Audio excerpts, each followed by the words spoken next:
Ya. ¿Ya estamos, profe? Sí. Ya. Bueno, chicos, chicas, en virtud del contexto que estamos viendo como universidad, las clases y la ayudantía se deben realizar igual. Así que, bueno, yo les voy a hacer una breve explicación de cómo utilizar la carta, a lo mejor con algún problema que me comentó el profe sobre las unidades que contienen algunos parámetros acá de las cartas. Y luego vamos a realizar el ejercicio de la ayudantía 2, el 3, el que no pudimos realizar, y yo les voy a explicar un poco brevemente cómo es la resolución. Entonces, ustedes igual tienen mi WhatsApp, tienen mi correo, hicimos un grupo, así que si surgen cualquier duda, yo puedo hacerle una clase con respecto a lo que es carta psicométrica y resolver dudas. Prefiero que ustedes se comuniquen conmigo y sean directamente donde tienen problemas para yo poder ayudarlo de una mejor forma. Eh, bueno, ya son las 9:43, no se presentó ningún estudiante, así que vamos a realizar el grabado de la clase y luego subirlo al aula.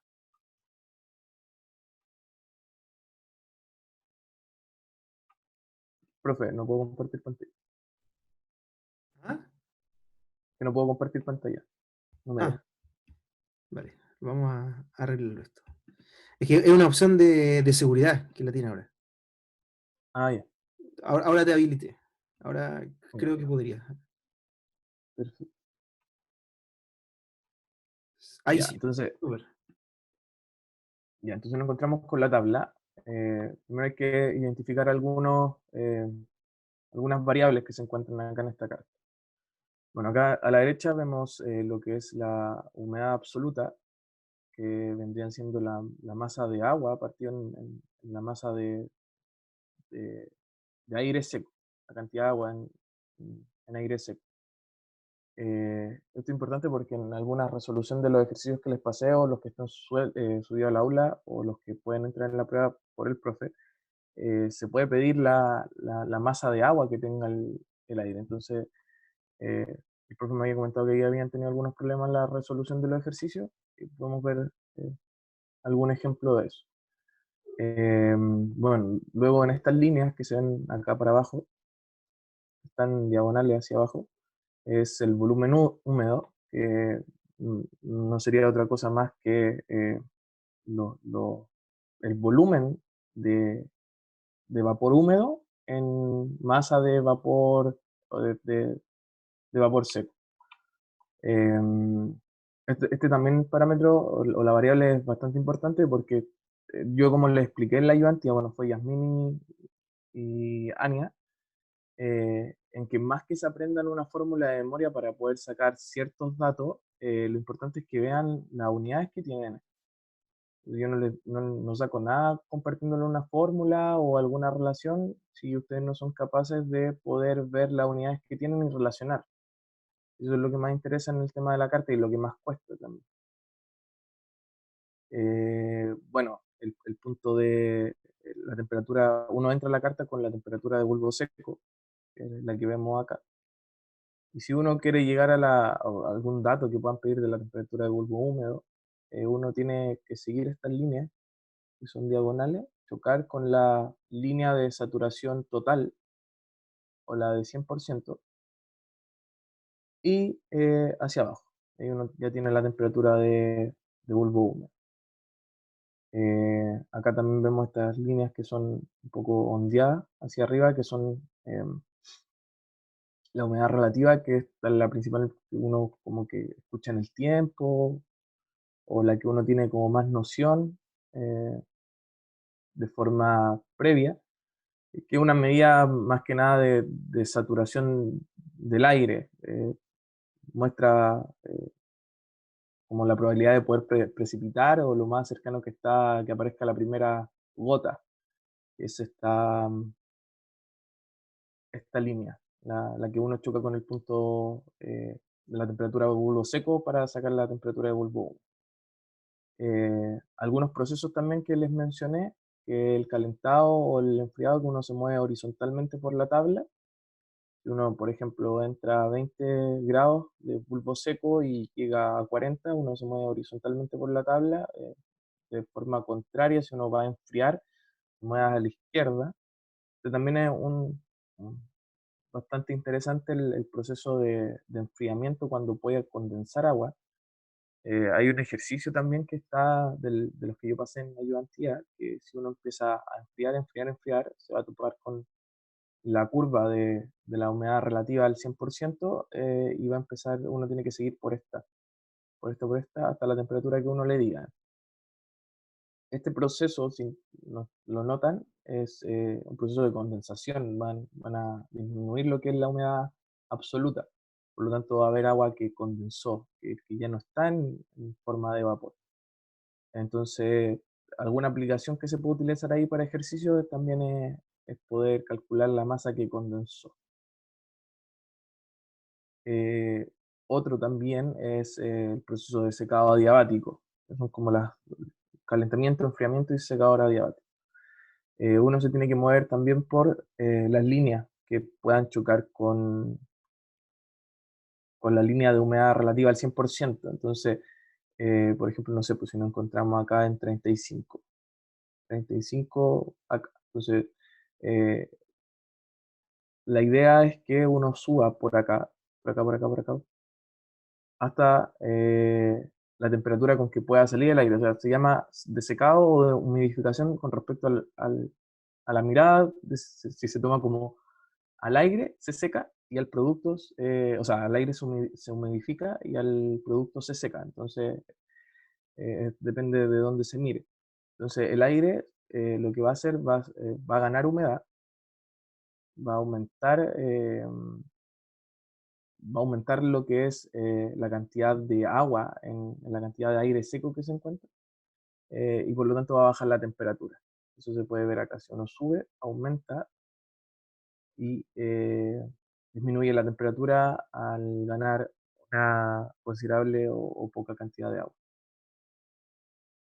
Eh, Eso más que nada lo que es la carta ciclométrica. Ustedes me habían comentado tampoco que no la habían visto en otro ramo, entonces eh, yo creo que a mí me costó bastante entenderla. Es un poco complicada y también violenta a la vista en primera instancia porque tiene muchas rectas, muchas curvas, pero como les dije, lo importante es que se puedan manejar con la unidad y de ahí ya se van por un tubo. Em, yo quisiera, bueno, voy a hablar con ustedes también por WhatsApp para especificar más las dudas, porque me interesa ver el ejercicio que no vimos, que es de la segunda ayudantía, del tercero. Eh, Eso, chicos, así que vamos a pasar al tercer ejercicio. Eh,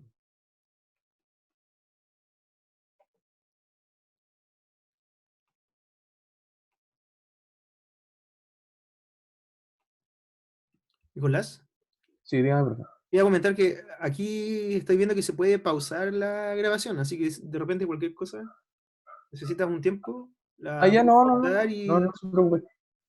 ya. Tú, ahí, por último, por chat me comentas cualquier cosa, si Ya, algo yo prefiero sí. especial. Vale.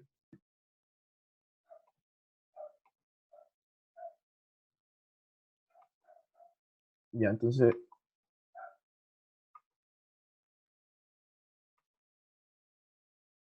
ya, chiquillos, entonces vamos a entrar a lo que es el tercer ejercicio.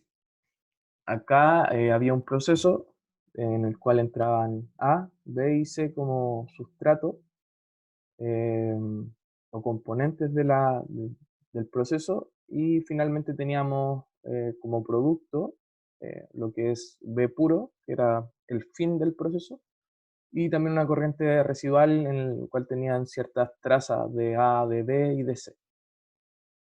Entonces, la pregunta que nos planteaban era cuántos kilos se deben alimentar de la corriente 1 y 3 para producir 540 kilogramos de B puro. Y acá nos daban algunas consideraciones. Yo, como les dije anteriormente, los balances son de masa netamente. Eh, no de moles ni de volumen, pero este ejercicio nos decía que los volúmenes son aditivos, así que por lo tanto se podría hacer algún balance a los volúmenes en cierta forma. Eh, Densidad de la corriente 3 nos da, de esta corriente, también la concentración de B en la corriente 3, la corriente 5 nos dan algunas características y una relación que era bastante importante entre el volumen de la corriente 2 y de la corriente 3. Además nos dan las densidades de los distintos componentes del proceso. Yo lo primero que hice fue hacer un balance de masa al destilador, a esta parte. Entonces, bueno, acá nos dan un dato de la corriente que eran 100 kilogramos que se recirculaban acá de solamente A. Y bueno, el fin del proceso era producir 540 kilogramos de B puro. Por lo tanto, uno podría concluir que si solamente hay acá A y B, la corriente 6 debería contener A y B en la misma cantidad de masa que se encuentra acá. Entonces, la corriente 6 no sería más que 100 más 540, y eso da un total de 640 kilogramos. Luego yo lo que hice fue pasar el volumen, esos kilogramos a volumen, pero no es tan simple porque tenemos dos componentes con dos densidades distintas. Por lo tanto, el volumen sería la masa de B dividido en la densidad de B más la masa de A dividido en la densidad de A. Y eso nos darían los litros de la solución. Y eso es 575. ¿Ya? Es en primera parte del ejercicio. Luego lo que hice yo fue hacer un balance de masa. Hacer un balance de masa. Bueno, yo les comenté, fueron todas esas ayudantes ya, que antes de meterse de lleno a un ejercicio de balance de masa, ya sea esto con reacción o sin reacción, que lo vamos a ver con reacción y se lo puede pasar los profes, lo importante es analizar el ejercicio desde afuera, antes que meterse a hacer balance de masa, porque pasa y puede pasar que uno empiece a sacar ecuaciones y no llega a nada, y empieza a redundar y se encuentre con 5, con 6 ecuaciones y al final se da cuenta que les faltan algunas variables o algunos datos. Entonces, eh, nosotros la información que tenemos es de la corriente 2, tenemos información de la corriente 3, tenemos información de la corriente 5 y la corriente 6 está totalmente ya caracterizada. Entonces, sería erróneo plantearse un balance de masa acá, donde de la corriente 4 no sabemos nada, absolutamente nada, y de la misma forma sería malo plantearse un balance de masa en lo que es el separador, donde si bien tenemos las 6 y las 5, pero no sabemos nada de la 4 y eso ya nos restringe un poco en lo que es el balance de masa. Entonces yo lo que hice fue hacer un balance de masa acá completo. Voy a hacer un balance de masa a esto. Entonces, como figura, tendría que quedar como un solo bloque.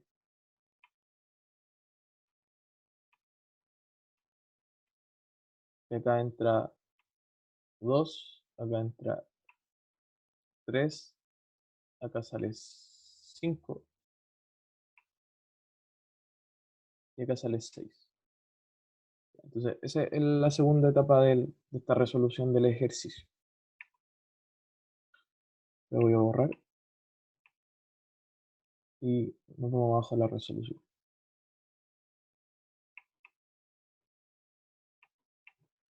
Ya, entonces,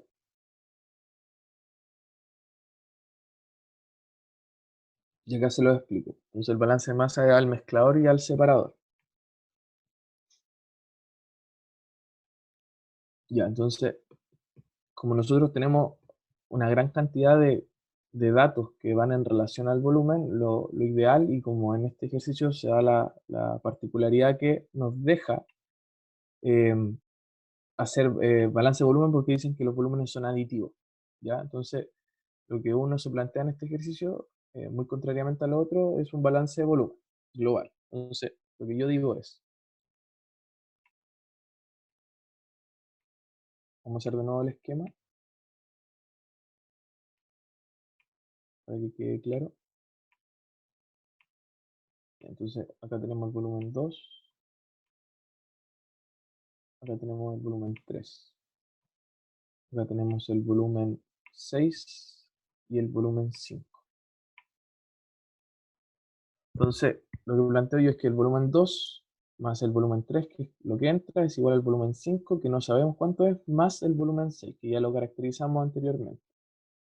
Si hacemos un balance de masa al componente B, por A no entra nada, o sea, por volumen 2 no entra nada, solo hay A.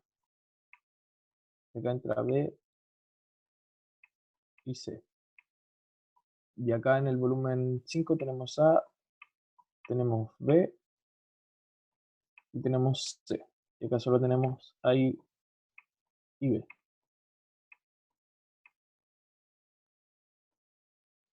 Por lo tanto, si hacemos un balance de volumen, en este caso a B, tendríamos que decir que sería la corriente 3 por su porcentaje volumen-volumen, que es el símil al porcentaje masa-masa. Recuerden que es el porcentaje o la fracción.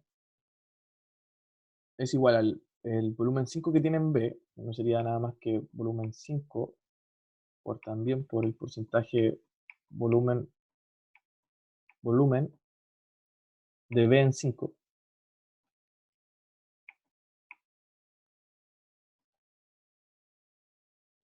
Y eso sería igual a la cantidad de B que hay en la corriente 6, que sería la masa de B, que es ahí, que es la del producto, la de la corriente de arriba, la que queremos producir, que serían 540 kilogramos, lo dividimos en su densidad y tenemos el volumen, que serían 450. De la misma forma, lo hacemos con el componente C. Es volumen de la corriente 3 por el porcentaje que hay de C en esa corriente, y eso es igual solo tenemos como salida en 5. Por lo tanto, lo que entra en la corriente 3 tiene que ser lo mismo que sale de la corriente 5. Entonces, por eso es volumen de la corriente 5 por el porcentaje volumen que tenemos en la corriente de C en 5. Y eso lo dan como dato, 0,741. Acá yo les planteo la definición. Yo particularmente eh, no sé cómo decirlo, pero no me dificulta tanto, me favorece más poder poner en la fórmula o lo que significa ciertas condiciones. Así se me despeja un poco más el panorama y puedo empezar a jugar con la unidad. Acá les puse que el porcentaje volumen-volumen no es nada más que el volumen de la especie dividido en el volumen de la solución, de una fracción. Entonces, nosotros tenemos que sacar el volumen, el porcentaje volumen-volumen que tenemos en B, o sea, en 3 de B. Acá tenemos un dato que nos dan arriba, que es 0,73 kilogramos de B en litros de solución. Es la concentración de B que tenemos en esa corriente. Por lo tanto, lo que yo hice para sacar el porcentaje volumen de B en 3, pues tomar ese 0,73 kilogramos de B partido en litros de solución y multiplicarlo por la densidad que tiene B.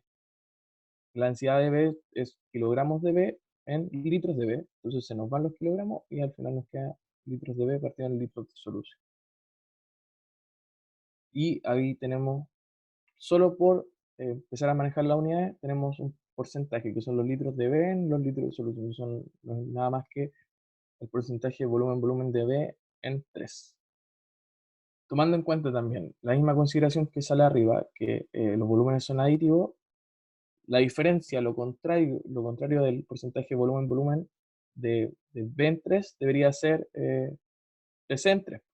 Entonces, tenemos uno que es el total del volumen menos la fracción que es de B en 3 y nos da, acá no se ve, pero es la fracción de C en 3, la resta. Entonces, ordenando un poco el sistema de ecuaciones, nos quedaría de la siguiente forma y también incluyendo lo que es del apartado que nos indican que hay una cierta relación entre el volumen 2 y el volumen 3. Entonces, acá, bueno, planteamos el sistema de ecuaciones, lo ordenamos un poco y empezamos a jugar con las variables para que nos puedan dar.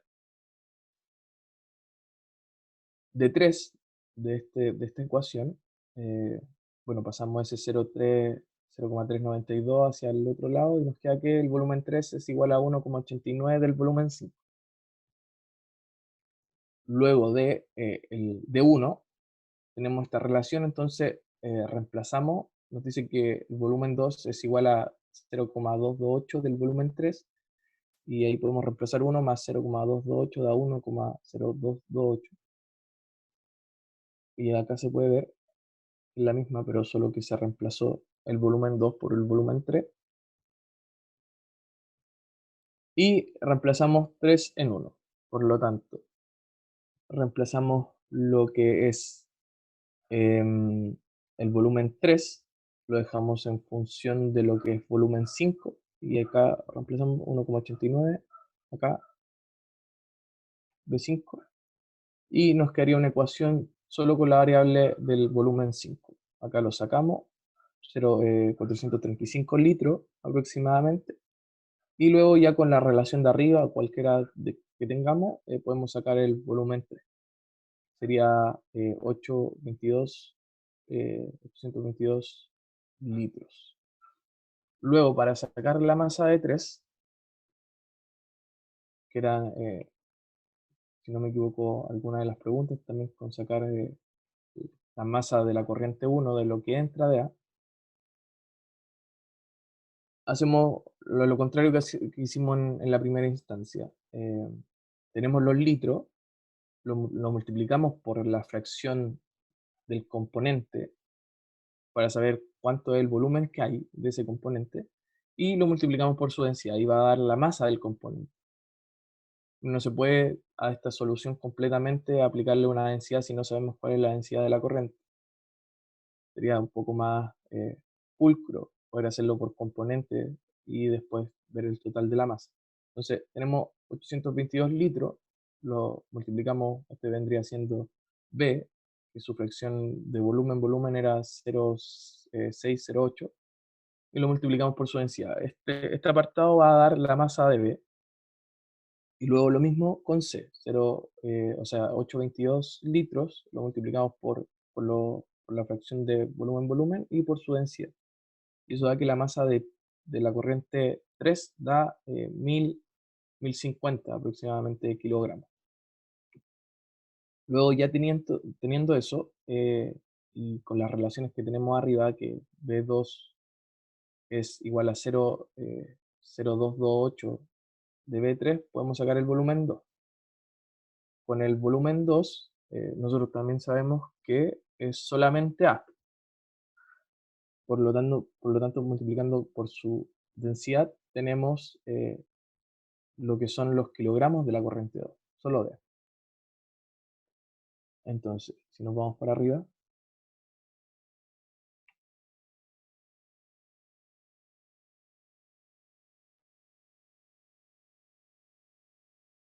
acá,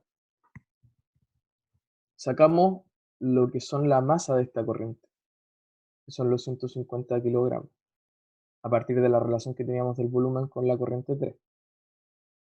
Entonces, en este recirculado, que es un poco la materia con algunos ejercicios de bypass, sabemos que la corriente 2 es la suma de la corriente 1 y de la corriente 8.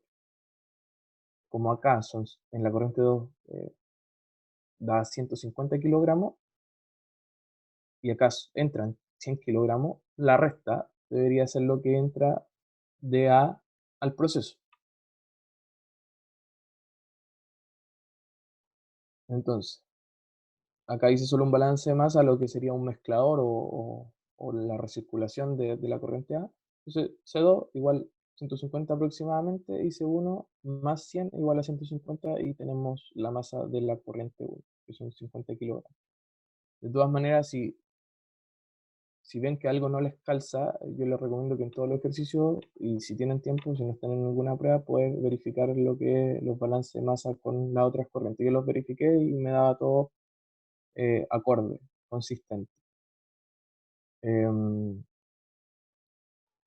importante y recalcar que en primera instancia cuando se enfrentan a un proceso o a balances de masa, ya sea con o sin reacción,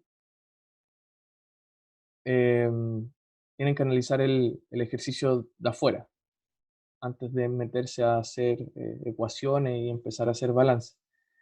Eh, Porque es muy normal que uno llegue a plantear 6 5 4 ecuaciones y al final cuando uno esté haciendo la resolución se encuentre con que faltan datos y cosas de esa índole. Entonces, primero analicen el proceso de afuera y vean cuáles son las corrientes que tienen más datos, si es que pueden hacer alguna relación con ellas, si es que tienen que plantear los balances de masa a los procesos, o sea, al proceso en sí, global, o si tienen que plantear los balances de masa a los equipos, a la etapa.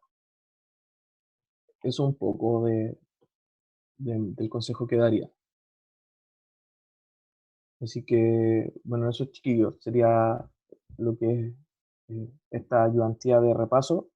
Yo voy a contactarme con usted a ver si es que podemos hacer otra cosa más, si surgen algunas dudas poder ayudarlo. Así que eso, cuídense mucho.